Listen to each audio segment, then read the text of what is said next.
नरवाना विधानसभा क्षेत्र व सिरसा लोकसभा क्षेत्र के दरौदी गांव के अंदर आप आए हैं। क्या कुछ प्रपंच को लेकर, किस एजेंडे को लेकर दरौदी पहुंचे हैं? पहले तो आप सभी पत्रकार बंधुओं का यहाँ आने पे मैं स्वागत अभिनंदन करती हूँ।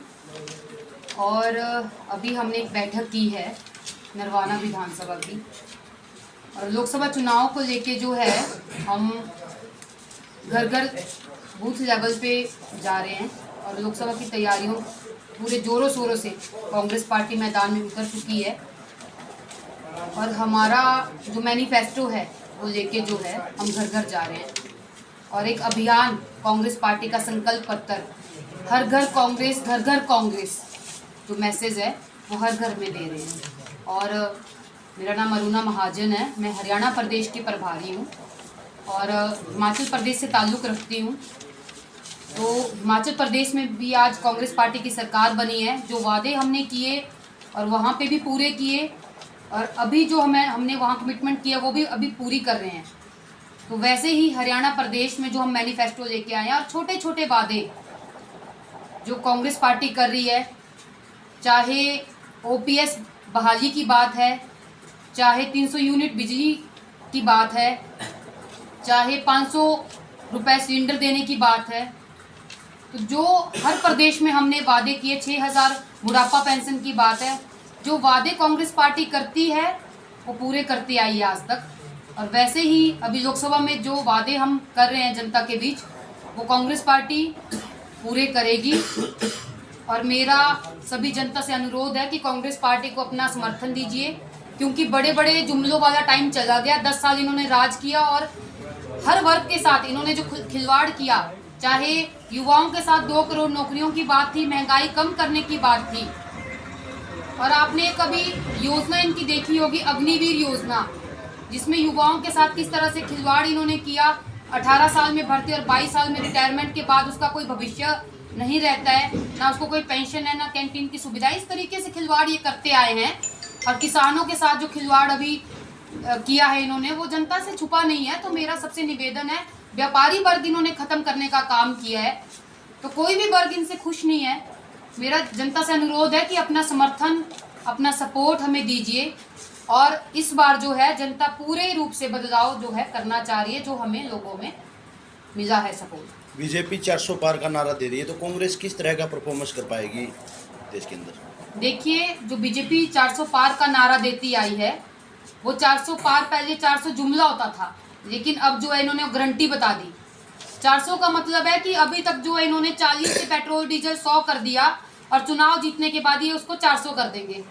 किसी सब्जी की कीमत अगर 40 रुपये और 100 रुपये है तो उसकी कीमत ये चुनाव जीतने के बाद 400 कर देंगे। ये जनता अभी समझ नहीं पा रही है, लेकिन जीतने के बाद वो हर एक कीमत बढ़ा के उस कीमत को 400 करने की कोशिश करेंगे।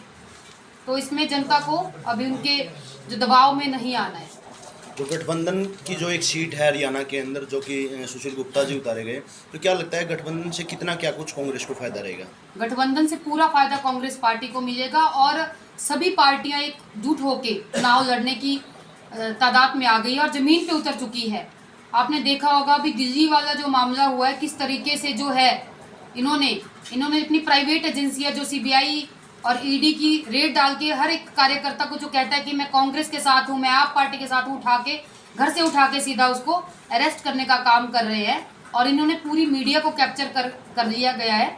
और आपने देखा होगा कि कुरुक्षेत्र वाली जो बात आप कह रहे हैं, सुशील गुप्ता जी वहाँ से आप पार्टी के उम्मीदवार हैं और गठबंधन के माध्यम से हम वो चुनाव जो है उस लोकसभा में लड़ने जा रहे हैं। और नवीन जिंदल जी जो कांग्रेस पार्टी में थे, तो मैं पूछना चाहती हूँ कि ऐसा क्या कारण रहा कि जैसे ही आप एक तरफ से अपना रेजिग्नेशन जो है कांग्रेस पार्टी से देते हैं, दूसरी तरफ ज्वाइन करते हैं और तीसरी तरफ आपका टिकट होता है।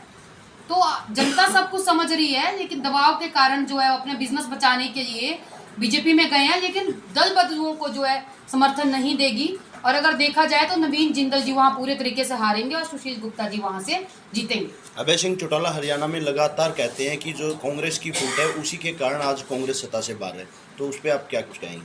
अभय सिंह चौटाला जी के जो विधानसभा एरिया है वहाँ मैं 3 दिन से घूम रही हूँ और लोगों का कहना है कि पहले हम जो है पूरा विश्वास के साथ उनको जिताया, उनको सपोर्ट किया, लेकिन आज हम समझ चुके हैं कि अगर उन्होंने प्रदेश की सरकार ने अगर लास्ट मोमेंट पे जो है मनोहर लाल खट्टर को हटाया और चौटाला जी को डिप्टी सीएम से हटाया, तो कारण ये रहा है कि वो अपनी विधानसभा में भी काम करवाने में सक्षम नहीं है।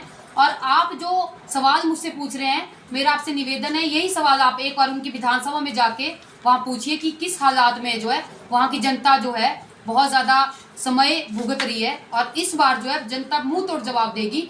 और एक जो सांसद का उम्मीदवार मनोहर लाल खट्टर जी करनाल से बने हैं, करनाल की जनता और जो आपकी चौटाला जी की जो विधानसभा है वहाँ पे आप देखने को सबसे मेन जो सीटें रहेंगी वो यही रहेंगी। इनकी सीटों में जमानतें जब्त होने की तादाद में लगी। सिरसा लोकसभा से जो बीजेपी ने अशोक तंवर को कैंडिडेट बना के उतारा है, तो आपका क्या लगता है कि मतलब आपका क्या जो प्रत्याशी है, बार बार सुनने में आ रहा है कि शैलजा यहाँ से चुनाव लड़ सकती है, तो आप क्या लगता है कि शैलजा यहाँ से मात दे पाएगी उन्हें? अशोक तंवर जी हमारे ही परिवार से गए हैं और जिस परिवार ने उनको दिन रात हर एक चीज़ उनको दी है, जो उन्होंने मांगा उससे बढ़ के उनको मिला है। युवा कांग्रेस से मैं राष्ट्रीय सचिव हूँ युवा कांग्रेस की। युवा कांग्रेस के राष्ट्रीय अध्यक्ष पार्टी ने अशोक तंवर जी को बनाया। प्रदेश लड़ झगड़ के किस तरीके से सभी को नाराज करके अशोक तंवर जी को प्रदेश अध्यक्ष बनाया। जो उन्होंने मांगा, जिस संगठन को वो मजबूत नहीं कर पाए, तो अब मुझे ये बताओ कि सिरसा लोकसभा में जाके आप किसको मजबूत करोगे? वहाँ पे कार्यकर्ता जान चुका है, कार्यकर्ता वहाँ टूट चुका है और जो कांग्रेस का कार्यकर्ता उनके साथ जुड़ा था वही उनको हराने के लिए सबसे आगे उनके लिए खड़ा हुआ है। तो मेरा मानना है यहाँ सिरसा जो लोकसभा है वहाँ से शैलजा जी को अगर टिकट मिलता है तो 110% शैलजा जी जीतेंगी। और शैलजा जी का जो है अपना घर भी सिरसा में है, तो उसका सपोर्ट उनको पूरा मिलेगा। धन्यवाद। इसी के साथ आप सभी का बहुत बहुत धन्यवाद।